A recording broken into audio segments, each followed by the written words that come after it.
Bismillahirrahmanirrahim. Assalamualaikum warahmatullahi wabarakatuh. Salam sejahtera bagi kita semua. Yang terhormat Bapak Cek Gunawan SEMM selaku dosen pengampu mata kuliah Etika Bisnis dan Profesi yang mudah-mudahan diberkahi Allah Subhanahu wa taala. Serta rekan-rekan seperjuangan kelas malam yang saya cintai juga saya banggakan. Syukur alhamdulillah kita masih diberikan kesempatan untuk bisa mengikuti kelas malam pada hari ini. Oke, baiklah teman-teman. Pada malam ini kita akan mempelajari materi terakhir mengenai peranan etika dalam bisnis. Nah, sebelum itu, izinkan saya memperkenalkan terlebih dahulu anggota kelompok 12 yang telah mempersiapkan bahan topik kita di pertemuan kali ini. Yang pertama ada Rahmawati, yang kedua Ihsan Maulana, yang ketiga Elvira Stefani, yang keempat Ayu Utari, yang kelima Siti Hanafah Anggraini, yang keenam Suci Fatmawati, yang ketujuh Neng Siti Hamidah, yang kedelapan Muhammad Iqbal, yang kesembilan Muhammad Rafatullah, yang kesepuluh Dian Yunita Rahayu, dan yang terakhir adalah saya Nurul Fadilah sebagai moderator yang akan memandu alur diskusi kita pada malam ini. Hadirin yang saya hormati, untuk mengefektifkan waktu, marilah kita langsung saja memasuki materi pertama yang akan disampaikan oleh Muhammad Rafatullah. Kepadanya saya persilahkan. Baik, materi pertama yang akan saya bahas yaitu mengenai bisnis berlangsung dalam konteks moral. Ternyata semakin maju suatu masyarakat, semakin erat pula ketergantungan ekonomi antar individu dalam masyarakat tersebut. Bisnis merupakan unsur yang sangat penting dalam masyarakat modern. Namun, walaupun bisnis adalah fenomena sosial fundamental, tidak dapat dipisahkan dari norma-norma sosial yang berlaku, termasuk aturan-aturan moral. Adapun mitos mengenai bisnis amoral, terdapat pandangan-pandangan yang masih menolak hubungan antara etika dan bisnis. Salah satunya adalah mitos tentang bisnis yang dianggap amoral. Pandangan ini menyamakan bisnis dengan matahari yang memancarkan cahaya dan panas, tanpa memperhatikan etika. Mereka berpendapat bahwa bisnis yang berkutat pada tugas-tugasnya seperti jual beli, produksi, dan mencari keuntungan, tanpa mempertimbangkan aspek etika atau moralitas. Pandangan bahwa bisnis itu netral terhadap moralitas atau amoral adalah mitos yang telah banyak ditinggalkan. Nilai-nilai moral menjadi semakin penting dalam konteks bisnis. Terdapat 3 indikator yang menunjukkan penolakan terhadap pandangan amoral ini dalam masyarakat. Yang pertama yaitu skandal-skandal bisnis seringkali menjadi berita utama media massa, menunjukkan bahwa masyarakat sangat memperhatikan aspek moralitas dalam bisnis. Yang kedua yaitu banyak LSM, terutama LSM konsumen dan LSM yang peduli dengan lingkungan, mulai mengawasi dan mengkritik praktik bisnis yang berkaitan dengan etika. Dan yang ketiga yaitu bisnis mulai memperhatikan dimensi etis dalam aktivitas mereka. Ini terlihat dari berbagai refleksi dan diskusi mengenai etika bisnis via konferensi, seminar, artikel di surat kabar, serta adanya banyak kode etik yang dibuat oleh perusahaan-perusahaan. Jadi, pandangan bahwa bisnis beroperasi tanpa memperhatikan etika tidak lagi sesuai dan semakin terbantah dalam masyarakat modern yang semakin menyadari betapa pentingnya etika dalam konteks bisnis. Materi selanjutnya yaitu mengapa bisnis harus berlaku etis.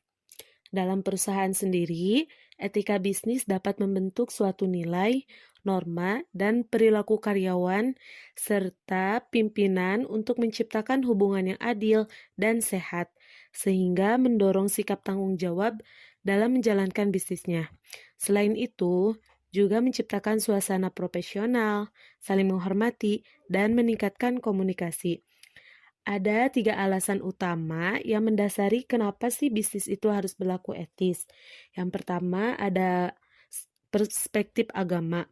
Dalam konteks bisnis, setiap pelaku bisnis akan dipandu oleh nilai-nilai moral berdasarkan kepercayaannya masing-masing, di mana Tuhan akan menilai perbuatan-perbuatan manusia, menghukum kejahatan, dan memberikan penghargaan atas kebaikan kita.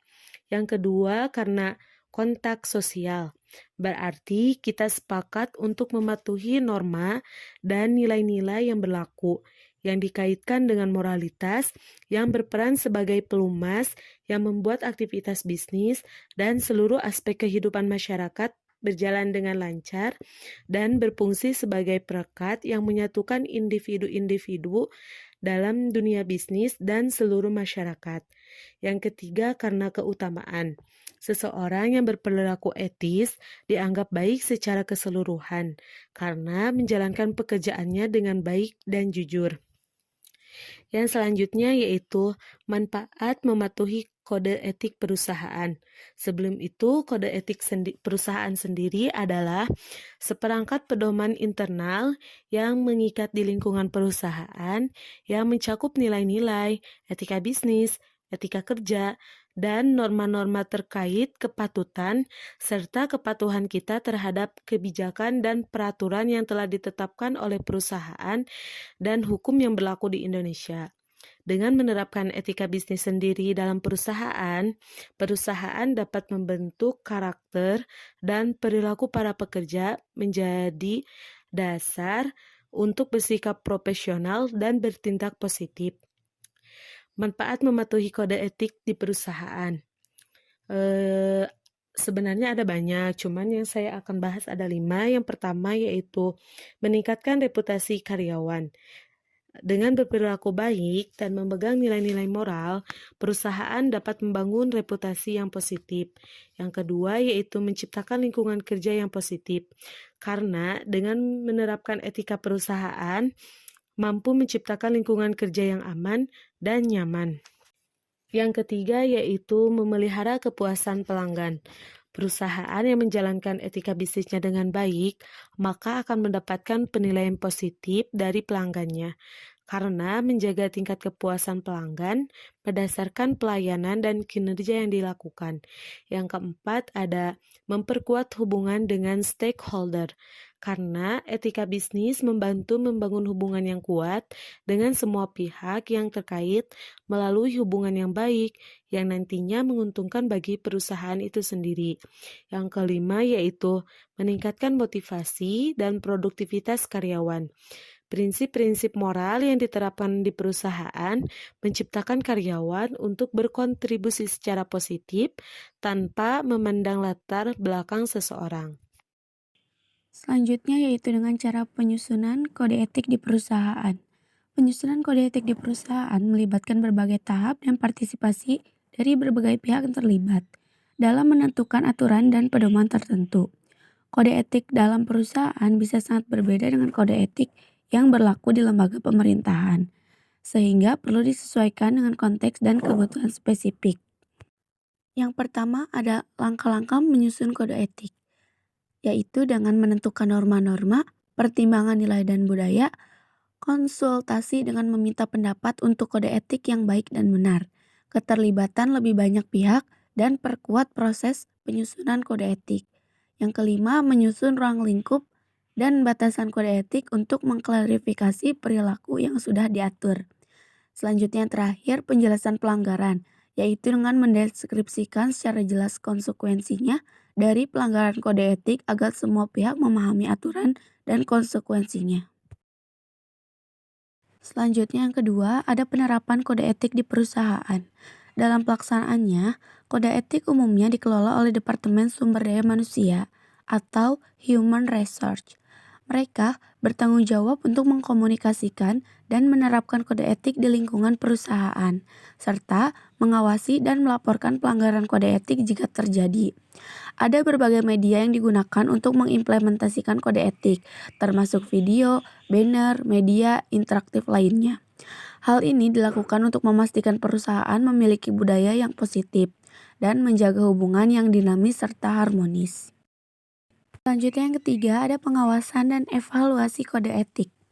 Pengawasan ini bertujuan untuk mengontrol dan memastikan bahwa penerapan kode etik dan berjalan sesuai dengan ketentuan yang telah ditetapkan.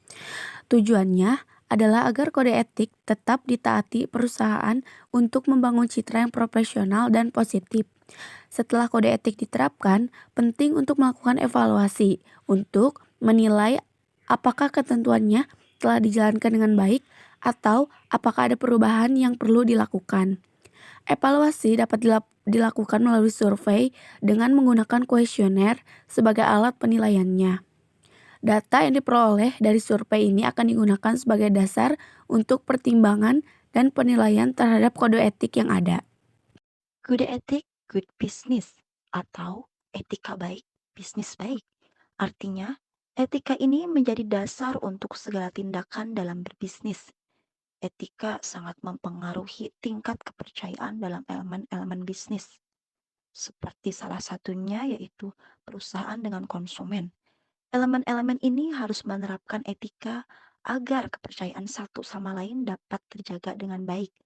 Tentunya, jika perusahaan menerapkan etika yang baik, maka akan berpengaruh pada bisnis yang baik pula. Menurut pandangan Yunani kuno, etika berasal dari kata etikos yang merujuk pada timbulnya kebiasaan. Sedangkan menurut Wahyu dan Ostaria pada tahun 2006, etika adalah cabang utama yang mempelajari nilai atau kualitas dan mencakup analisis dan penerapan konsep seperti benar, salah, baik, buruk, serta tanggung jawab. Adapun prinsip-prinsip etika bisnis yaitu sebagai berikut. 1. Prinsip otonomi. Prinsip otonomi memandang bahwa perusahaan secara bebas memiliki wewenang sesuai dengan bidang yang dilakukan dan pelaksanaannya dengan visi misi yang dimilikinya. Yang kedua, ada unity atau kesatuan. Kesatuan sebagaimana terefleksikan dalam konsep yang memadukan keseluruhan aspek-aspek kehidupan, baik dalam bidang ekonomi, politik, sosial, menjadi keseluruhan yang homogen, serta mementingkan konsep konsistensi dalam keteraturan dan menyeluruh. Yang ketiga ada kehendak bebas atau free will. Kebebasan merupakan bagian penting dalam etika bisnis, tetapi kebebasan itu tidak merugikan kepentingan kolektif. Yang keempat ada kebenaran atau kebajikan dan kejujuran. Kebenaran dalam konteks ini, selain mengandung makna kebenaran lawan dari kesalahan, mengandung pula dua unsur, yaitu kebajikan dan kejujuran. Selanjutnya ada prinsip keadilan, keseimbangan atau equilibrium. Perusahaan harus bersikap adil kepada pihak-pihak yang terkait dalam sistem bisnis. Contohnya seperti upah yang adil kepada karyawan sesuai dengan kontribusinya, pelayanan yang sama kepada konsumen, dan lain-lain. Yang terakhir ada tanggung jawab atau responsibility. Artinya, pelaku bisnis harus memiliki sikap tanggung jawab. Jika tidak, maka akan terjadi ketidakseimbangan dalam bisnis tersebut. Selanjutnya ada bisnis yang berlandaskan etika, di mana bisnis ini menonjolkan nilai-nilai moral yang berasal dari hati nurani, norma, dan empati. Berikut ada beberapa karakteristik utama yang dapat dikenali dari bisnis yang berkualitas. Baik, yang pertama ada penciptaan nilai berkelanjutan, di mana bisnis ini unggul berfokus pada menciptakan nilai jangka panjang bagi semua pihak terlibat, bukan hanya pemegang saham saja, tetapi mereka juga mempertimbangkan dampak sosial, lingkungan, dan ekonomi dari keputusan dan tindakan mereka. Yang kedua, ada etika dalam praktik bisnis, di mana bisnis ini unggul beroperasi dengan integritas dan mematuhi prinsip-prinsip etika bisnis yang ketat. Mereka juga tidak terlibat dalam praktik-praktik yang merugikan, seperti penipuan, korupsi, dan eksploitasi.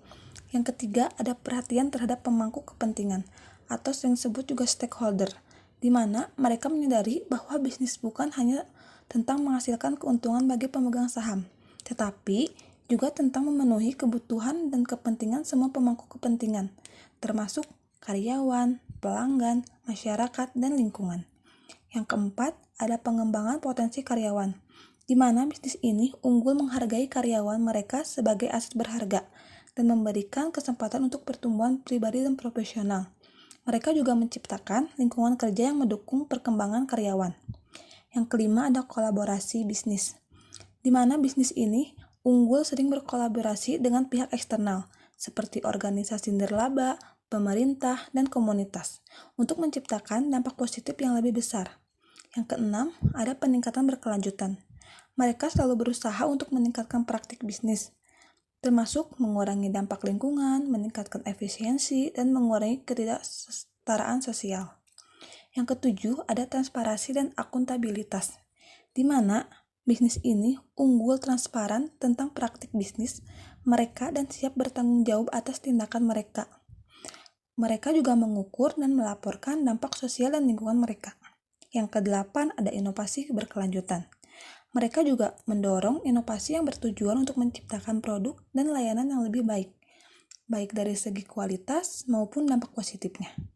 Yang terakhir ada ciptakan produk dan layanan yang meningkatkan kebahagiaan, yaitu bisnis yang unggul secara langsung atau tidak langsung menciptakan produk dan layanan yang meningkatkan kualitas hidup dan kebahagiaan pelanggan mereka. Bisnis yang berkualitas juga tidak hanya mengutamakan mencari keuntungan, tetapi juga memberikan manfaat bagi masyarakat dan lingkungan.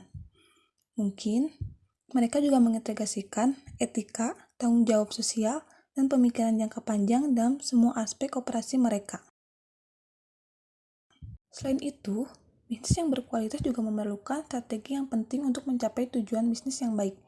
Berikut beberapa strategi tersebut menurut Daniel Goleman tahun 2015. Yang pertama, ada mengoptimalkan dampak positif. Yang kedua, ada keberlanjutan. Yang ketiga, ada kepemimpinan dan visi. Yang keempat, ada efisiensi dan efektivitas. Yang kelima, ada pertumbuhan dan pengembangan. Baik, itulah keseluruhan materi dari peranan etika dalam bisnis sekaligus menjadi materi penutup di perkuliahan ini. Untuk itu, kesimpulan dari keseluruhan materi dapat disimpulkan bahwa usaha untuk meningkatkan manajemen dan bisnis saat ini belum sepenuhnya memperhatikan etika bisnis. Meskipun peran etika mulai diakui, bisnis merupakan unsur penting dalam masyarakat modern. Namun seringkali aspek etis dalam bisnis diabaikan. Masyarakat semakin kritis terhadap etika bisnis, terlihat dari berbagai forum seperti konferensi, seminar, dan artikel di surat kabar yang membahas etika bisnis. Perusahaan harus menjaga etika bisnis dalam segala aspek, baik dari sudut pandang kelompok maupun individu. Penerapan etika bisnis di perusahaan dapat membentuk karakter dan perilaku karyawan, baik yang bekerja di dalam maupun di luar perusahaan, serta menjadi dasar dalam bekerja secara profesional dan bermoral. Penggunaan kode etik dalam bisnis internasional membantu perusahaan bertahan dan membangun reputasi yang baik. Baik, sekian kesimpulan sekaligus penutup diskusi kita pada malam hari ini. Saya ucapkan terima kasih kepada semua rekan-rekan yang sudah bersedia hadir, juga kepada rekan-rekan kelompok 12 yang sudah share pemahamannya kepada kita semua. Terima kasih, kami pamit undur diri. Wabillahi taufiq wal hidayah. Wassalamualaikum warahmatullahi wabarakatuh.